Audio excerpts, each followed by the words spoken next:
Go ahead. Okay, to make the G chord, what you want to do is take your middle finger on the 3rd fret of the E string, the low E, and that's your G note. Then you're going to take your pointer finger on the 2nd fret of the A string.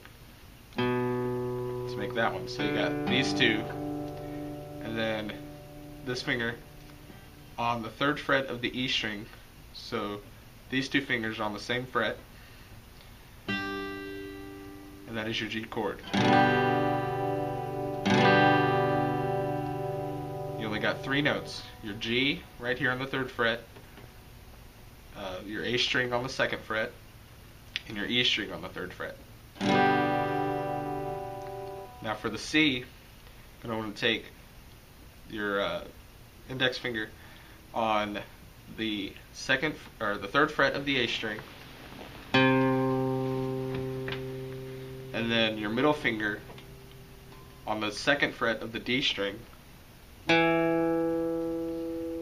then your pointer finger on the 1st fret of the B string.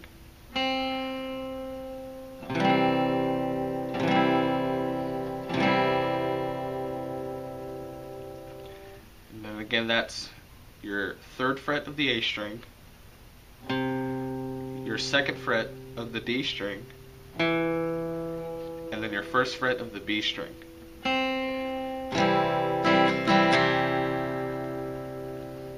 Now for the D, you're going to want to take your middle finger, 2nd fret of the E string, the low E, or the high E,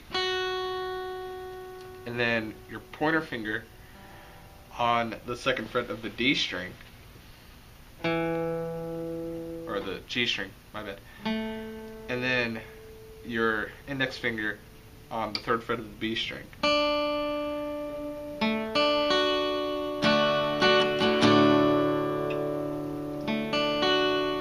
And for the D chord, you only play the last 4 strings or 5 strings. Yes. Usually you start on either your A string or your D string when you strum. Right. In just a second, we're going to talk about the theory of chords, because if you hit the low E, that's not going to be part of the D chord. Play the E with it.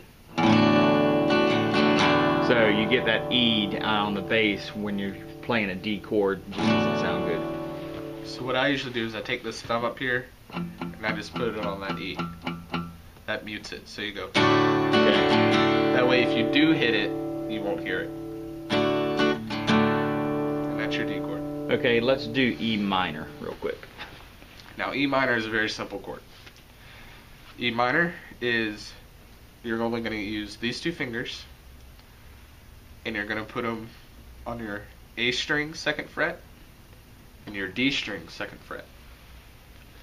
A string and D string 2nd fret. Up 1. Move down a little. Now with your E minor chord, you're going to want to hit your low E, because that's part of your bass. So you're going to go strum all the strings. There